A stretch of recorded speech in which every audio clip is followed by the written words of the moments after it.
Hello नमस्ते, स्वागत है आप सभी का हिंदी टॉपर्स यूट्यूब चैनल पे।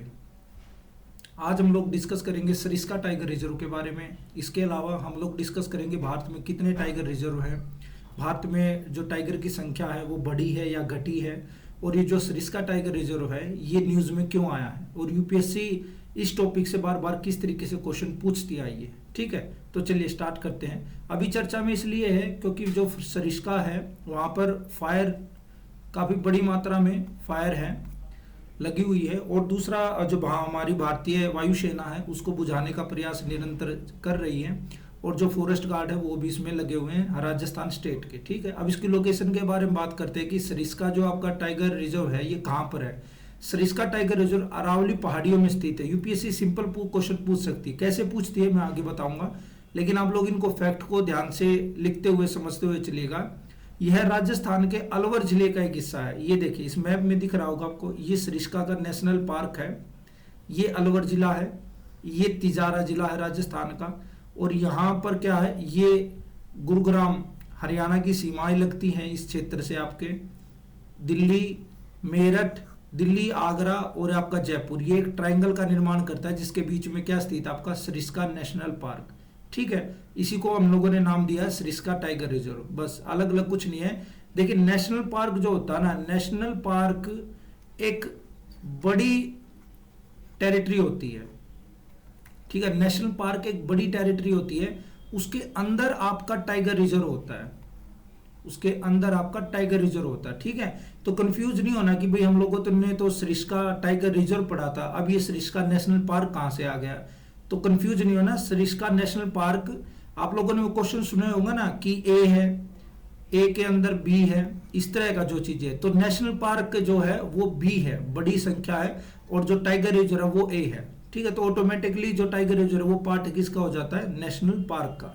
और मोस्ट इंपोर्टेंट फैक्ट ये है कि ये अरावली की पहाड़ियों में स्थित है। ठीक, चलिए अब सरिस्का को अगर हम लोग बात करें तो 1955 में एक वाइल्ड लाइफ सेंचुरी का इसको स्टेटस दिया गया था, है ना, वाइल्ड लाइफ सेंचुरी का। और बाद में से 1978 में टाइगर कंजर्वेशन के लिए इसको प्रोजेक्ट टाइगर का एक हिस्सा बना दिया गया था। देखिए प्रोजेक्ट टाइगर की बात करें तो 1972 में स्टॉकहोम में एक सम्मेलन हुआ, स्टॉकहोम में एक सम्मेलन हुआ जिसमें हमारी जो प्रधानमंत्री थी इंदिरा गांधी जी, उन्होंने पार्टिसिपेट किया, और भारत आने के बाद उन्होंने टाइगर के कंजर्वेशन के लिए इस प्रोजेक्ट की घोषणा की, जो आपका स्टार्ट हुआ 1973 से, प्रोजेक्ट टाइगर। ठीक है, इस प्रोजेक्ट टाइगर का पर्पज क्या था, प्रोजेक्ट टाइगर का जो पर्पज था वो ये था कि जितने भी स्टेट है इंडिया में जहां पर आपके टाइगर पाए जाते हैं, ठीक है ना, तो उनके कंजर्वेशन के लिए सेंट्रल गवर्नमेंट केंद्र सरकार की मदद करेगी, सेंट्रल गवर्नमेंट स्टेट गवर्नमेंट की मदद करेगी। ठीक है, अब उसके लिए एक परियोजना चलाएगी जिसका नाम दिया गया प्रोजेक्ट टाइगर। तो प्रोजेक्ट टाइगर आपकी पर्यावरण, वन और जलवायु परिवर्तन मंत्रालय की एक सेंट्रली स्पॉन्सर्ड स्कीम है। ये वर्ड याद रखना, सेंट्रली स्पॉन्सर्ड स्कीम है। स्पॉन्सर्ड का मतलब क्या होता है कि इसमें कुछ पैसा केंद्र सरकार देगी, मान लो 100 रुपए दिए हैं तो 100 में से 60 रुपए देगी केंद्र सरकार, 40 रुपए लगाने पड़ेंगे स्टेट को। ठीक है, एक दूसरे टाइप की स्कीम होती है जो होती है आपकी सेंट्रल सेक्टर स्कीम। ठीक है, केंद्रीय क्षेत्रक स्कीम, उसमें क्या होता है कि 100% जो पैसा होता है वो आपकी कौन सी सरकार देती है, वो आपकी केंद्र सरकार देती है। ठीक है, तो प्रोजेक्ट टाइगर कौन सी स्कीम है, सेंट्रली स्पॉन्सर्ड स्कीम है, और इस स्कीम का प्रभावी कार्यान्वयन करने के लिए किसको जिम्मेदारी दी गई है, एनटीसीए को, NTCA national tiger conservation authority को इसकी कार्यभार सौंपा गया है। और ये जो आपका एनटीसीए है इसको कौन सा स्टेटस प्राप्त है, इसको स्टैट्यूटरी स्टेटस प्राप्त है। ठीक है ना, वैधानिक दर्जा प्राप्त है इसको। और ये किस एक्ट के अंतर्गत बनाई गई थी, ये बनाई गई थी आपकी वाइल्ड लाइफ प्रोटेक्शन एक्ट 1972। ये 3-4 इंपॉर्टेंट फैक्ट थे जो मैंने आपको बताए, इसको आप लोग रट लीजिएगा दिमाग में क्योंकि क्वेश्चन यहीं से पूछती है यूपीएससी।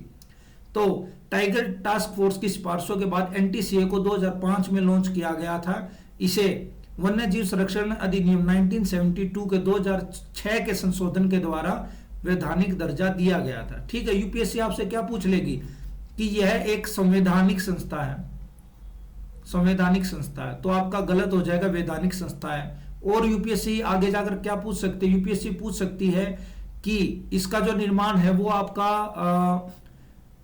वन्य अधिकार एक्ट 2006 के अंतर्गत हुआ है, तो गलत हो जाएगा। वाइल्ड लाइफ प्रोटेक्शन एक्ट 1972 के अंतर्गत हुआ है, या यूपीएससी कह लेगी आपको कि इसका जो निर्माण है वो पर्यावरण संरक्षण एक्ट 1986 के अंतर्गत हुआ है, तो भी गलत हो जाएगा। 1972 के अंतर्गत हुआ। बस ये बात आपको दिमाग में बिठा लेनी है। अब सरिस्का के अगर फ्लोरा और फोना की बात करें तो सरिस्का काफी रिच है फ्लोरा और फोना के मामले में। यहाँ पर कई प्रकार की प्रजातियां पाई जाती है, जैसे आप लोग ये देख रहे होगे यहाँ पर जो हिरन है ये भी पाए जाते हैं। लेकिन ये जो वर्ल्ड फेमस किस लिए है, ये वर्ल्ड फेमस इसलिए क्योंकि यहाँ पर क्या पाया जाता है, आपका royal Bengal tiger, royal Bengal tiger. और सरिस्का इसलिए भी फेमस है क्योंकि ये इंडिया का पहला ऐसा नेशनल पार्क था जहां पर टाइगर को ट्रांसफर किया गया था। मतलब राजस्थान में नेचुरली तौर पर अगर हम लोग देखते हैं तो वहां पर रॉयल बंगाल टाइगर नहीं पाए जाते, तो इसको कहां से लाया गया, इनको बंगाल से लाकर यहां पर स्थानांतरित किया गया था। तो ये पहला प्रोजेक्ट था जिसको सक्सेसफुल बनाने में सरिस्का की भूमिका काफी इंपोर्टेंट थी, वहां के जो कर्मचारी थे उनकी भूमिका काफी इंपोर्टेंट थी और सरकार ने भी काफी सहयोग दिया था। ठीक है, तो यूपीएससी ऐसे भी क्वेश्चन पूछ सकती है कि भारत का पहला ऐसा कौन सा टाइगर रिजर्व था जहां पर रॉयल बंगाल टाइगर को स्थानांतरित किया गया था, तो कौन सा था, सरिस्का टाइगर रिजर्व। ठीक, अब क्वेश्चन कैसे और बन सकता है, देखिए कुछ अन्य इंपॉर्टेंट जो फैक्ट है सरिस्का के बारे में वो ये है कि इसके अंदर, इस रिजर्व के जो अंदर है बिल्कुल मिडल में इसके कंकरावाड़ी एक किला है, फोर्ट है, वो इसमें बनाया गया है। और इसमें क्या है, मुगल बादशाह औरंगजेब ने अपने भाई दारा शिकोह को सिंहासन से उत्तराधिकार के संघर्ष में इस किले में कैद कर लिया था। मोस्ट इंपोर्टेंट लाइन है ये। अब आप देखिए यूपीएससी कैसे करती है, यूपीएससी क्या करेगी, अब आपको लगेगा कि हिस्ट्री से जोड़ के पूछ लिया क्वेश्चन इन्वायरमेंट का, वो ऐसे ही पूछेगी कि निम्नलिखित में से ऐसा कौन सा टाइगर रिजर्व है या नेशनल पार्क है जहां पर मुगल बादशाह औरंगजेब के द्वारा अपने भाई को सिंहासन के उत्तराधिकार के संघर्ष में यहां पर कैद किया गया था। ये देखिए सिंपल क्वेश्चन है। अब आपको लगेगा कि यार हिस्ट्री का इतना डिफिकल्ट क्वेश्चन कैसे पूछ लिया, हिस्ट्री का नहीं है, ये इन्वायरमेंट का है। ठीक है, दूसरा इसमें ये भी पूछ सकती है यूपीएससी कि इस रिजर्व में पांडवों से संबंधित पांडुपोल में भगवान हनुमान का एक प्रसिद्ध मंदिर भी है, तो पांडवों के द्वारा यहाँ पर एक हनुमान मंदिर की भी स्थापना की गई थी, तो वो भी आपका यही है। ठीक है, ये तस्वीर है, इसको दिमाग में बिठा लो, याद रह जाएगा। कौन सा किला है ये, कंकरवाड़ी किला। ठीक है, कंकरवाड़ी किला जो है वो कहां पर है, आपका सरिस्का टाइगर रिजर्व में। ठीक, चलिए अब बात करते हैं टाइगर जो सेंसस होती है कितने साल में होती है, ये हर 4 वर्ष में एक बार सेंसस होती है। तो 2018 में सेंसस हो चुकी है, अब 2022 में इसके डाटा आएगा, आंकड़े आएंगे, तब नए कुछ फैक्ट आएंगे, लेकिन अभी हमें इसी से काम चलाना पड़ेगा। तो देखिए लगभग भारत में हम लोग देख रहे हैं कि 3000 के आसपास आपके टाइगर पहुंच चुके हैं, इनकी जनसंख्या।